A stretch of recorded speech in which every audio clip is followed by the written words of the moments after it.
Diz assim a palavra de Deus, 1 Samuel 4, versos 21 e 22. Diz assim a palavra de Deus: Mas chamou ao menino e acabou, dizendo: Foi-se a glória de Israel. Isto ela disse, porque a arca de Deus fora tomada, e por causa de seu sogro e de seu marido. E falou mais: Foi-se a glória de Israel, pois foi tomada a arca de Deus. Só esses dois versos. Que Deus nos abençoe, que Ele possa aplicar a sua palavra ao nosso coração, nos abençoar, nos transformar para a sua glória, em nome de Jesus. Lembrei mais cedo aqui, irmãos, que há uns anos atrás nós tivemos um grande ator, um grande artista brasileiro, que foi candidato em uma eleição, um artista, assim, um poeta, e ele ficou conhecido nessa eleição por causa de um slogan que ele criou. O nome desse grande artista é o Palhaço Tiririca, e ele concorreu numa eleição, e o slogan que ele criou foi: pior do que tá, não fica. E esse slogan ficou famoso, e ele inclusive ganhou a eleição, se tornou deputado, e serviu aí alguns anos, se mal ou bem a outra história, como deputado na nossa nação. E por que eu estou dizendo isso? Porque o Tiririca foi infeliz. A frase dele, irmão, se provou falsa. Tem como ficar pior. Tem como sempre tem como as coisas piorarem. E eu não estou falando exclusivamente de política. Eu estou dizendo que em relação às questões que nós enfrentamos, pelas quais nós passamos na vida, elas sempre podem piorar. Se nós olharmos as coisas da perspectiva de que é um Deus de misericórdia que nos mantém de pé, nos dá saúde, nos guarda, nos preserva, sempre tem como as coisas ficarem piores. E por que eu estou dizendo isso? Porque nós estamos em um texto que tem um contexto. E qual é o contexto dessa passagem? Nós estamos aqui na transição, no final do período chamado o período dos juízes na Bíblia. Esse período dos juízes foi um período bastante difícil. O que a Bíblia diz é que Deus livrou o seu povo do Egito, conduziu o seu povo à terra da promessa. Eles enfrentaram gigantes, enfrentaram desafios, e eles então conseguiram vencer e se alojar ali na terra da promessa. No entanto, o que a Bíblia descreve é que esse foi um período de profunda instabilidade em Israel. O que acontecia está muito resumido no final do livro. A Bíblia vai dizer que naquela época cada um fazia aquilo que o seu coração bem entendia. Era dessa forma que as pessoas viviam naquela época. Basicamente, o resumo do livro de Juízes é: o povo de Deus abandona o Senhor, se distancia do Senhor. Deus então levanta um juiz. A grande maioria foram homens que foram usados por Deus para trazer de volta a nação para o prumo. Esses homens então foram um instrumento nas mãos de Deus para corrigir a nação. E a nação agora voltava a viver, digamos assim, de uma maneira que Deus era glorificado. Morria o juiz, o povo então se distanciava novamente de Deus. Essa é a história do livro dos Juízes. E aqui nós estamos na transição entre o período dos juízes e o que ficou conhecido depois como a monarquia em Israel. Mais à frente você vai ouvir a história, vai surgir o primeiro rei, chamado Saul, e logo depois o segundo rei, que é Davi, aquele que o profeta Samuel inclusive vai ungir como rei. E basicamente o que nós encontramos no início, nos primeiros capítulos desse livro, é que a coisa vinha de mal a pior, de tal maneira que nós temos aqui a menção então a um sacerdote chamado Eli. Quando nós olhamos lá para o capítulo 1, e eu quero nessa narração aqui no início, te convidar a lembrar um pouquinho a história do que está acontecendo aqui. Quando nós olhamos lá no capítulo 1, o livro de Samuel vai começar fazendo menção aos pais de Samuel. O pai de Samuel se chamava Eucana, a sua mãe se chamava Ana. O pai dele tinha uma outra mulher chamada Penina. E basicamente o que acontecia é que havia uma disputa entre essas mulheres. Ana não podia ter filhos. E esse casal tinha o costume de ir todo ano a Israel, todo ano ao tabernáculo, para oferecer ali sacrifícios a Deus, para cultuar a Deus. E numa dessas idas, é o que está narrado no capítulo 1, Ana então ora ao Senhor, e há o registro de uma oração fervorosa.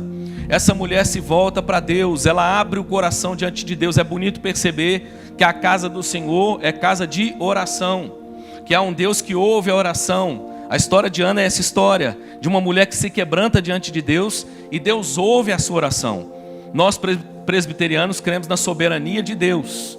Cremos que há um Deus que decretou a sua vontade, mas nós cremos que no decreto de Deus, Deus incluiu a nossa oração. E muitas vezes quando nós nos dobramos diante de Deus e oramos, é através dessa oração que Deus estabelece a sua vontade, dizendo sim e amém para aquilo que nós pedimos. A história de Ana é uma prova disso. Ana ora ao Senhor pedindo um filho, e ela faz uma promessa. A promessa de Ana era: se o Senhor me der um filho, eu vou consagrar e devolver esse filho ao Senhor. E Deus então dá a ela um filho, e ela cumpre a promessa. A beleza do texto é que há um Deus que abençoa, mas há uma mulher também fiel à promessa que fez diante de Deus. E ela então leva e entrega Samuel.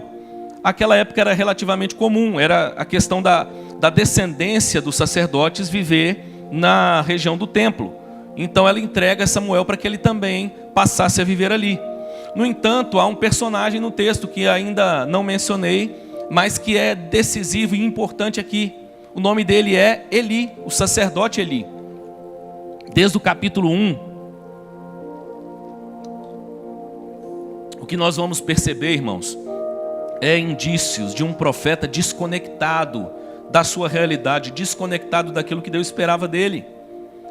No capítulo 1 nós já temos, enquanto Ana orava, o sacerdote Elias sentado em uma cadeira, encostado em uma pilastra, olhando Ana, e ele então julga aquela mulher, dizendo que a oração daquela mulher, na verdade, parecia que ela era embriagada, e ele vai para repreender Ana.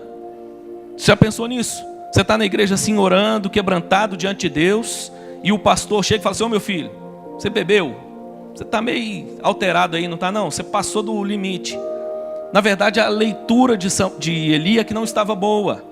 O primeiro capítulo então vai terminar fazendo menção dessa história do menino nascendo, o menino então sendo devolvido a Deus, sendo entregue para que servisse a Deus no tabernáculo. Nós chegamos no capítulo 2. O capítulo 2 vai narrar um cântico maravilhoso de Ana. Ana ainda expressa a sua gratidão a Deus através desse belíssimo canto, que óbvio nós não vamos ler agora porque não é o nosso propósito. Mas quando chega no verso 12, a Bíblia vai começar a descrever um pouco da história dos filhos de Eli. E o que a Bíblia diz é que esse sacerdote tinha 2 filhos que eram terríveis. O nome deles era Ofni e Finéias. E esses 2 filhos de Eli aprontavam muito. O texto vai dizer que uma das coisas que eles faziam é que as pessoas vinham trazer o sacrifício e eles ficavam com um garfão na mão. Não sei quem é que você lembra, tem um garfo grande assim nas imagens, com um tridente na ponta. E eles ficavam com esse garfo na mão, e quando alguém trazia o sacrifício, eles metiam o garfo e arrancavam o melhor pedaço para eles. E o texto ainda diz que se alguém dissesse assim: deixa eu pelo menos oferecer a gordura ao Senhor primeiro, que era o que Deus havia exigido do povo, eles diziam assim: não, eu quero agora, e se você não me der, eu vou tomar. E o texto então vai fazer menção no meio disso, mais uma vez a Samuel, vai caminhar para o final do capítulo 2, com uma repreensão de Eli em relação aos seus filhos. Eli então repreende os filhos, mas aqui há um estilo de repreensão que a própria Bíblia vai confirmar, que não foi suficiente. É como aquele pai que de repente chama a atenção do filho que está fazendo uma arte, e o pai então chama a atenção do menino, repreende o menino, e o menino faz de novo, e o pai vira e fala assim: esse menino não tem jeito, e deixa para lá. É mais ou menos o que Eli está fazendo aqui, ao ponto de Deus levantar um profeta. Assim vai terminar o capítulo 2, e esse profeta vem então e entrega uma profecia dura para Eli, a profecia de que Deus iria derramar juízo sobre a casa dele, Deus mataria os seus filhos, e de que Deus também derramaria juízo sobre Eli e a sua descendência. Chegamos no capítulo 3. Capítulo 3 começa com o menino, agora Samuel, crescendo. Esse menino está então ali aos pés de Eli, e de repente, quando ele vai se deitar, ele ouve uma voz. Ele ouve a voz chamando o seu nome, e ele vai até Eli, pensando que era Eli. E ele chega para o sacerdote e diz: Eli, você me chamou? Ele diz a ele: não, Samuel, não te chamei não, vai deitar, vai dormir. O menino vai se deitar. Isso acontece pela segunda, pela terceira vez, e pela terceira vez então, quando Samuel vai até Eli, Eli cai a ficha e diz assim: já sei, Samuel, é Deus que está te chamando. Não é que tem um Deus aí que de vez em quando chama o sacerdote? De vez em quando ele fala com o sacerdote. Então a próxima vez quando ele chamar, você vai responder assim: fala, Senhor, porque o teu servo ouve. E de fato isso acontece. E a mensagem que Deus traz a Samuel é uma mensagem dura acerca do juízo que Deus derramaria sobre a casa de Eli. Quando a gente vai lendo o restante do texto, lá no verso 15 do capítulo 3, o texto vai dizer que Samuel ficou deitado até pela manhã. Então abriu as portas da casa do Senhor, porém ele temia relatar a visão a Eli. Samuel então olha e diz o seguinte: agora eu preciso falar para Eli o que está acontecendo. Eu preciso relatar a visão, e a visão é duríssima para Eli. Mas o menino com coragem fala para Eli aquilo que Deus havia revelado. A única coisa que nós ouvimos do profeta é: seja feita a vontade de Deus. Assim então nós caminhamos para o capítulo 4. Inicia-se uma guerra, filisteus contra israelitas. Eles saem em batalha e perdem a primeira parte da batalha. No que eles perdem a primeira parte da batalha, eles resolvem tomar a arca de Deus e levar a arca da aliança com eles. A arca era um sinal naquela época da presença de Deus. E o que acontecia? Quando Israel tomava a arca e levava para a batalha, as demais nações temiam. E é o que o texto vai falar que aconteceu com os filisteus, porque eles se lembravam de como esse povo venceu os egípcios, como esse povo entrou na terra e Deus, com mão forte, poderosa, deu vitória ao seu povo. Então os filisteus ficam assustados quando vem a arca, mas eles dizem assim: vamos assim mesmo, vamos enfrentar, quem sabe a gente vence. E o texto diz que eles então vencem mais uma vez os israelitas. E não só vencem, eles tomam a arca. Eles não só tomam a arca, eles matam a Ofni e Finéias. O que vai acontecer é que um mensageiro é enviado. É interessante que quando nós falamos sobre a maratona, o surgimento da maratona, não sei se você sabia disso, mas a história do surgimento da maratona aponta para um personagem chamado Filípides. Diz a história, lenda, sei lá como é que é isso aqui, que esse tal de Filípides correu 43 quilômetros até Atenas para dar uma notícia, a notícia boa de que os gregos tinham vencido os persas. E o texto diz que quando ele chegou lá e deu a notícia, ele morreu. Eu acho que se eu fosse fazer maratona, eu ia ser igual Filípides. Se eu chegasse no final dos 43 quilômetros, eu ia dar notícia e cair morto também. Mas enfim, o que está acontecendo aqui é muito semelhante. Um homem agora percorre uma distância semelhante a essa, levando a notícia. Quando ele chega, ele dá a notícia. E a Bíblia diz que Samuel estava já idoso. Eli tinha 98 anos, Eli estava sentado na sua cadeira. E o texto diz que quando ele dá a notícia para Eli, ele então se assusta, ele cai da cadeira, quebra o pescoço e morre. Mas para a tragédia não terminar aqui, a notícia é levada à nora de Eli. O texto que nós lemos, ele traz para nós o que a nora de Eli disse. A nora de Eli, que era casada com um desses dois filhos que morreu, ela estava grávida. Quando ela recebe a notícia: olha, Israel foi derrotado, tomaram a arca, seu marido foi morto, o seu sogro acabou de morrer também. O texto diz então que ela dá à luz na mesma hora. Além de dar à luz, ela escolhe um nome terrível para o filho. O nome do filho era Icabô, que significa foi-se a glória do Senhor. E o texto diz que ela também morre. Você viu que tem como ficar pior? Sempre tem como piorar. Essa história lembra a gente acerca disso, irmãos. No entanto, essa expressão que nós ouvimos, foi-se a glória do Senhor, tem algo a nos ensinar. Eu quero tirar aqui nessa manhã então 3 lições, 3 aprendizados do que significa essa história, do que significa essa ideia da glória de Deus se retirar. Termina essa introdução fazendo uma observação. Esse entendimento da glória de Deus era um entendimento que os israelitas tinham no Antigo Testamento. Ela era simbolizada pela arca, ela era simbolizada pela presença de Deus no Santo dos Santos. E eles então tinham essa ideia de que à medida que a arca foi retirada, então a glória de Deus também foi retirada. Essa glória, segundo a cultura judaica, ela vai retornar por ocasião da consagração do templo de Salomão. Quando Salomão constrói o templo, a Bíblia diz que ele faz uma oração, e a Bíblia diz assim: e a glória do Senhor encheu aquele lugar.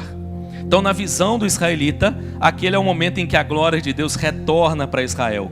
No entanto, o povo vai abandonar o Senhor. O povo de Deus vai mais uma vez se esquecer de Deus. Isso lá na frente na história. período que ficou chamado de exílio ou de cativeiro, assírio e babilônico. E o que a Bíblia diz é que Deus então vai mandar o seu povo para cativeiro, e eles têm a ideia de que mais uma vez a glória do Senhor se retirou de Israel. Essa glória que vai ser profetizada depois por Ezequiel, que vai dizer o seguinte: a glória do Senhor vai retornar. No entanto, a profecia de Ezequiel, falando do templo, dá para perceber que ele não está mirando no templo físico, mas apontando para o nascimento de Jesus. É uma ressalva importante. Então, dentro dessa percepção israelita, o que é que nós aprendemos com essa ideia, com essa expressão da glória de Deus sendo retirada do seu povo? A primeira coisa que nós aprendemos é que nós temos um enorme potencial para estragar as coisas. Essa história nos mostra, irmãos, o quanto eu e você, enquanto seres humanos, tem potencial para pôr a mão e a coisa mirrar e morrer, a coisa se estragar. É interessante que esse é um discurso que não é muito o discurso da moda nos nossos dias. O discurso da moda nos nossos dias é o discurso de desenvolver o seu potencial. Muitos pregadores têm chamado as pessoas para virem para uma espécie de programa de autoaperfeiçoamento.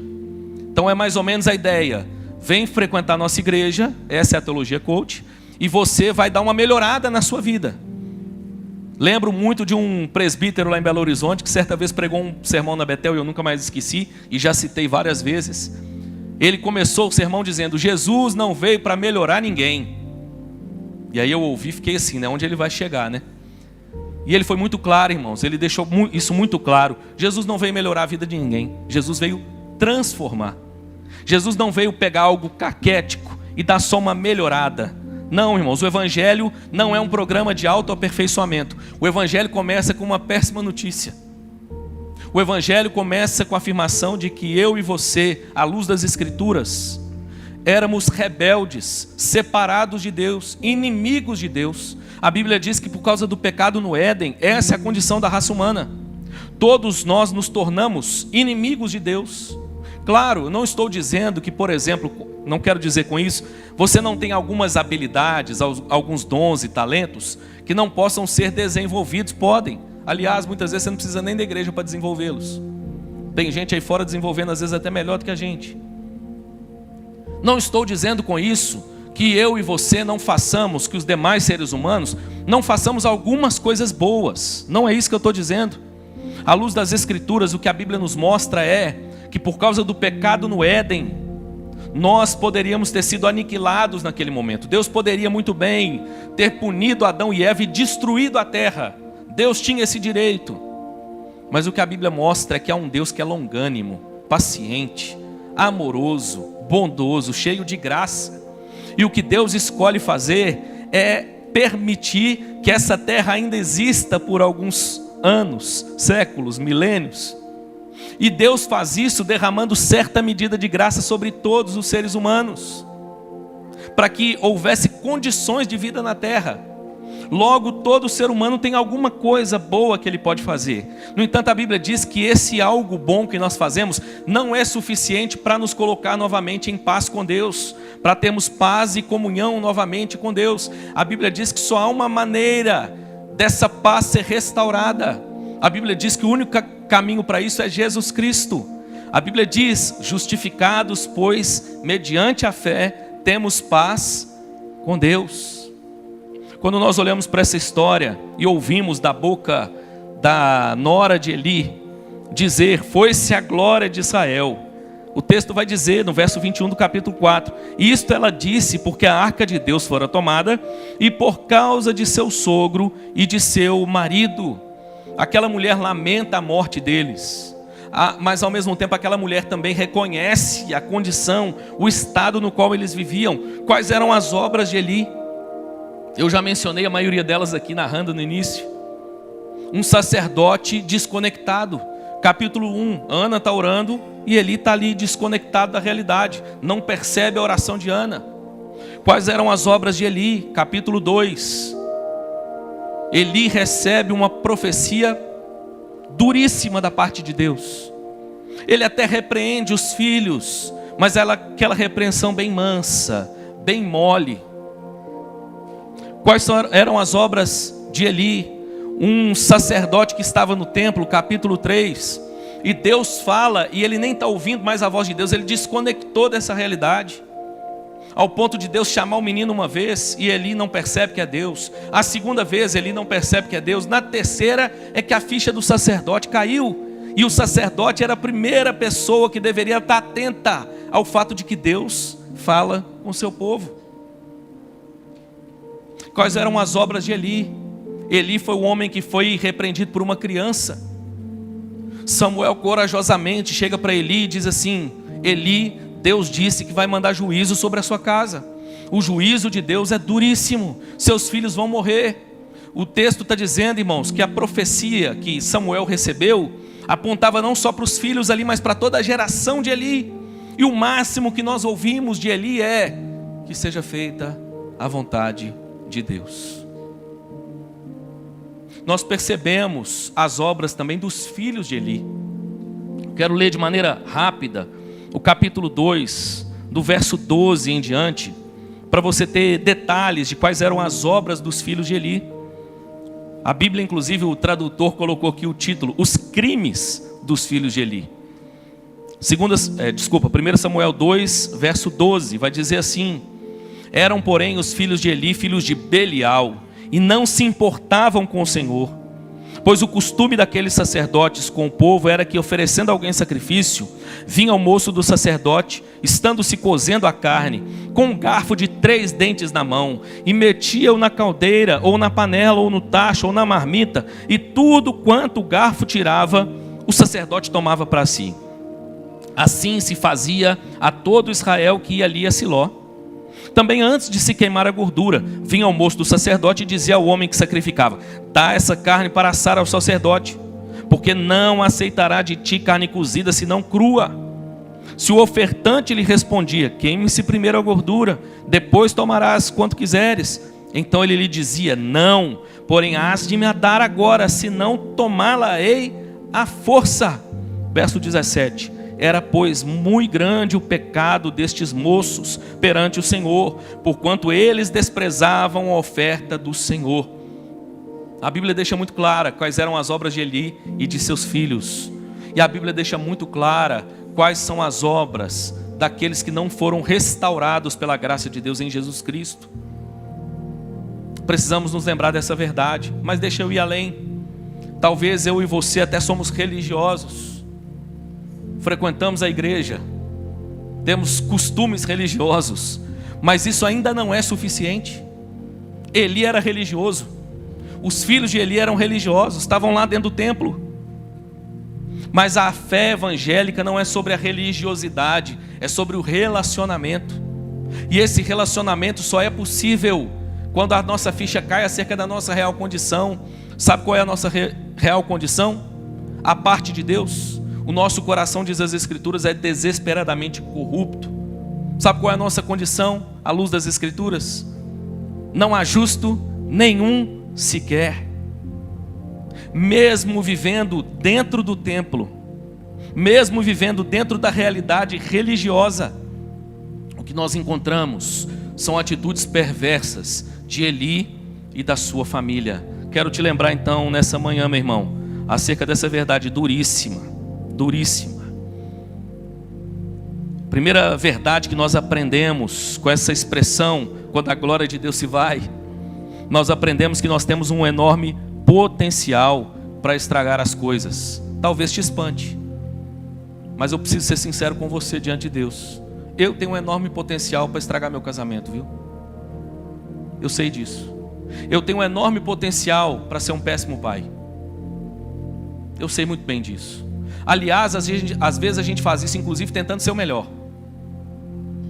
A gente quer na força do braço disputar no casamento, achando que aquilo vai levar a uma condição melhor, e leva a uma condição pior.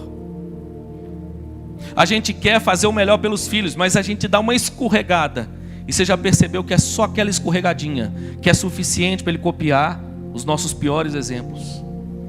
E de repente a gente olha para dentro de casa e diz assim: onde está a esperança para a família? Olhamos para a sociedade na qual nós vivemos, irmãos, e nos perguntamos, diante de tantas histórias, onde está a esperança para a família? A primeira verdade, irmãos, que a Bíblia nos traz, é que nós temos de fato um enorme potencial para estragar as coisas. Sabe qual que é a segunda verdade que eu aprendo dessa expressão? É que além de ter um enorme potencial para estragar as coisas, nós também aprendemos, em segundo lugar, que o juízo de Deus sobre os homens é merecido. Deixa eu te explicar uma coisa nessa manhã. À luz das Escrituras, na teologia, nós entendemos os atributos de Deus da seguinte forma: Deus é completamente cada um dos seus atributos, de tal maneira que não há disputa, ou que um atributo não anula outro. O que isso significa? A Bíblia diz que Deus é amor. Isso significa que Deus é totalmente amor. Não há uma parte de Deus, um espaço sequer em Deus que não seja amor. Mas sabe o que a Bíblia também diz? Que o nosso Deus é justo. Isso significa que não há uma partezinha em Deus onde Ele não seja justo. A nossa cultura, com seu senso comum, celebra um Deus inventado pela imagem da sua mente. Nós ouvimos sobre isso no início do culto. E o Deus da cultura é um Deus de amor que tolera o pecado, que tolera a devassidão, que não liga para essas coisas. É alguém fácil de ser enganado, fácil de ser passado para trás. E Ele é tão amoroso que Ele releva, Ele não está nem aí, Ele finge que não está vendo. É mais ou menos como o Papai Noel, que você apronta ao longo do ano, mas se você passar de ano, faça uma cartinha que Ele vai mandar o seu presente. Mas esse não é o Deus das Escrituras. O Deus das Escrituras é um Deus profundamente amoroso, mas também é um Deus de justiça. A Bíblia diz que todos nós compareceremos diante do tribunal de Cristo. Vai chegar o dia, à luz das Escrituras, de que nós estaremos diante de Deus, e as nossas obras serão julgadas. É bonito porque Jesus falou sobre isso, dizendo que Ele separaria as ovelhas dos bodes. E Ele diz que as ovelhas se assentariam com Ele. As ovelhas, à luz das Escrituras, vão participar do juízo das nações, vão se assentar com Cristo no seu trono e receberão galardão da parte de Jesus, receberão da parte de Jesus recompensa. Mas aqueles que não passaram por Cristo, a Bíblia diz que eles então serão julgados e condenados e enfrentarão juízo eterno. Irmãos, que mensagem fora do contexto da pós-modernidade. Não é muito atual, irmãos, mas é necessária. Confesso que esse é o tipo de mensagem que às vezes o pastor fica igual Samuel. Fala ou não fala? Mas nós temos que ser fiéis, irmãos, com a palavra de Deus. E a palavra de Deus é muito clara em nos dizer que haverá justo juízo da parte de Deus. Olha o juízo descrito no texto. 1 Samuel, capítulo 3, verso 11. Aliás, vamos ler o 2 primeiro, desculpa. 2, a partir do 22, o texto diz assim: Era, porém, Eli já muito velho, e ouvia tudo quanto seus filhos faziam a todo Israel, e de como se deitavam com as mulheres que serviam à porta da tenda da congregação. Uma nova informação: as mulheres que estavam trabalhando, servindo na porta da congregação, os filhos de Eli estavam se deitando, tendo relações sexuais com essas mulheres, não eram suas esposas. Verso 23: E disse-lhes: Por que fazeis tais coisas? Pois de todo este povo ouço constantemente falar do vosso mau procedimento. Não, filhos meus, porque não é boa a fama esta que ouço. Estais fazendo transgredir o povo do Senhor. Pecando o homem contra o próximo, Deus lhe será o árbitro. Pecando, porém, contra o Senhor, quem intercederá por ele? Entretanto, não ouviram a voz de seu pai, porque o Senhor os queria matar. Aqui nós temos então a repreensão de Eli aos seus filhos. Quando nós chegamos no capítulo 3, no capítulo 2 eu não vou ler, do verso 27 em diante, depois leia na sua casa. Ele vai fazer a descrição, mais uma vez, da palavra de Deus e como Deus derramaria juízo sobre os filhos de Eli. E no capítulo 3, a partir do verso 11, Deus começa a falar a Samuel o que ele faria em Israel e o que ele faria à casa de Eli. Olha o que diz o texto: Disse o Senhor a Samuel: Eis que vou fazer uma coisa em Israel, a qual todo o que a ouvir lhe tinirão ambos os ouvidos. Naquele dia suscitarei contra ele tudo quanto tenho falado com respeito à sua casa. Começarei e o cumprirei, porque já lhe disse que julgarei a sua casa para sempre, pela iniquidade que ele bem conhecia, porque seus filhos se fizeram execráveis, e ele os não repreendeu. Portanto jurei à casa de Eli, que nunca lhe será expiada a iniquidade, nem com sacrifício, nem com oferta de manjares. Deus está dizendo aqui para Samuel: Samuel, tenha certo uma coisa, eu vou derramar juízo sobre os filhos de Eli. E de fato, irmãos, o capítulo 4 é a prova de que esse juízo chegou. Os filhos de Eli são mortos. O descendente de Eli nasce e recebe um terrível nome de Icabô. Você imagina um menino crescendo com esse nome. Aonde ele ia, ele era um lembrete. Foi-se a glória do Senhor. Ele fica órfão da mãe, a mãe também morre. História difícil, dura. Sabe o que a Bíblia diz, irmãos? Que esse juízo, dentro dessa perspectiva judaica do Antigo Testamento, vai levar o povo de Deus a sofrer por 20 anos nas mãos dos filisteus. Sabe quando é que isso vai terminar? 1 Samuel, capítulo 7, versículo 2 em diante. 20 anos de sofrimento sobre a nação, por causa do pecado daquele povo. Mas, irmãos, eu quero caminhar para o fim. Aliás, mais um detalhe importante aí, eu vou para o terceiro e último ponto. O texto vai fazer menção à filha, à nora de Eli, e o texto diz que quando ela recebe a notícia de que o marido e o sogro tinham morrido, ela então sente dores de parto. A Bíblia pouquíssimas vezes faz menção a isso. Mas sabe por que a Bíblia está fazendo menção aqui às dores de parto daquela mulher? Porque ela está lembrando aquilo que Deus disse em Gênesis capítulo 3. Quando o povo de Deus, ou quando Adão se rebelou, Adão e Eva se rebelaram contra Deus. Deus disse: a mulher daria luz em meio a dores. Esse era um lembrete da condição na qual os homens estavam, separados de Deus, dignos do juízo divino. Mas o bonito dessa história, irmãos, é que ela não termina aí. Eu já ouvi por aí na internet algumas mensagens usando esse texto, mais de um cunho pentecostal, e em geral elas escapam, para mim, na minha opinião, o detalhe mais importante dessa história, mais belo dessa história. E sabe qual é o detalhe mais importante, mais belo dessa história, irmãos? Nós aprendemos através da terceira e última lição. Nós aprendemos através dessa história que há um Deus que oferece graça e redenção a nós. Graça e redenção às nossas famílias. Essa história, irmãos, de fato, ela deve nos levar à reflexão, ao arrependimento se necessário, à mudança de vida, ao entendimento desse juízo que Deus há de derramar, irmãos. Mas ao mesmo tempo, para os filhos de Deus, ela é um lembrete da graça maravilhosa de Deus. Você quer uma expressão disso? Antes mesmo de ouvirmos sobre a história de Eli e os seus pecados, os pecados dos seus filhos, nós ouvimos no capítulo 1 do livro de 1 Samuel, uma mulher orando e Deus enviando a essa mulher um filho. E o nome desse menino era Samuel. Sabe o que significa Samuel? Deus ouve, Deus responde. Um lembrete de que há um Deus que escolheu se relacionar com pecadores, ouvir pecadores, derramar graça aos pecadores. Essa história é um lembrete para nós da graça de Deus, irmãos. É interessante que você vai ouvir a expressão mais de uma vez na passagem, dizendo que Samuel crescia diante de Deus, diante do Senhor. Se você der uma lida nesse texto, eu não contei, mas eu me lembro de pelo menos 3 ocasiões em que a Bíblia vai afirmar que Samuel crescia diante do Senhor. E sabe o que eu me lembro quando eu ouço essa expressão? Daquilo que narra os evangelhos, falando acerca de Jesus.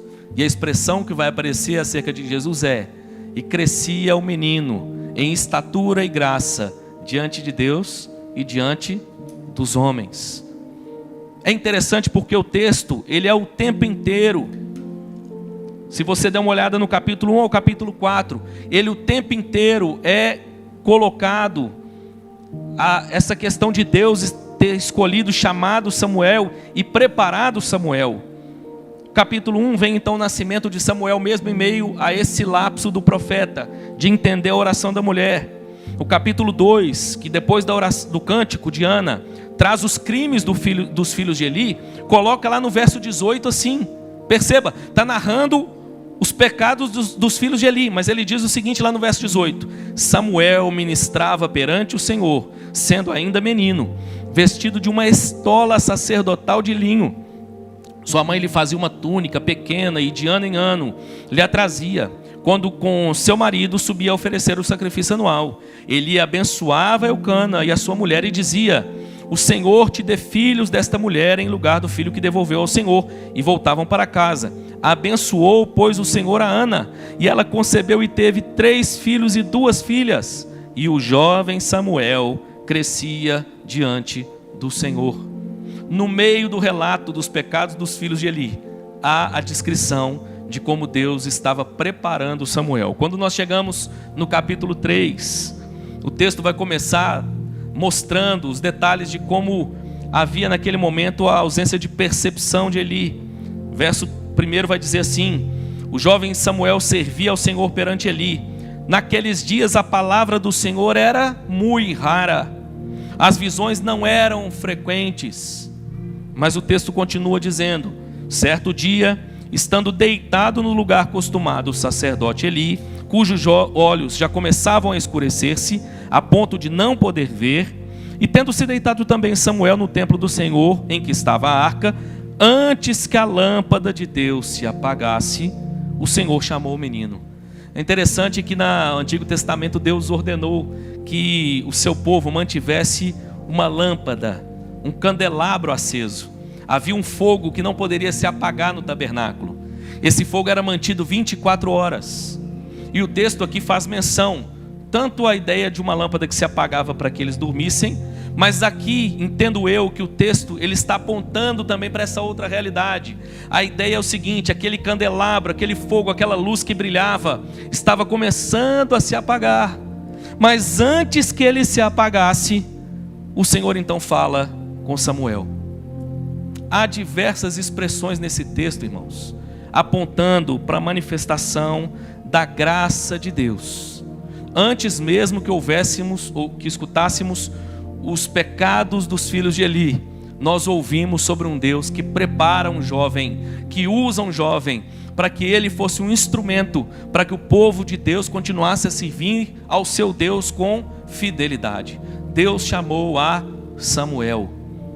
Samuel foi aquele, por exemplo, usado por Deus para repreender a Saul, quando Saul também sai do caminho, quando Saul desobedece a Deus. Saul resolve oferecer sacrifícios, mesmo sem ter autorização para tal. Samuel, agora já homem, repreende ao rei Saul, sabendo que a sua cabeça poderia ter sido arrancada naquela hora, mas ele era um homem de Deus, ele era um homem fiel.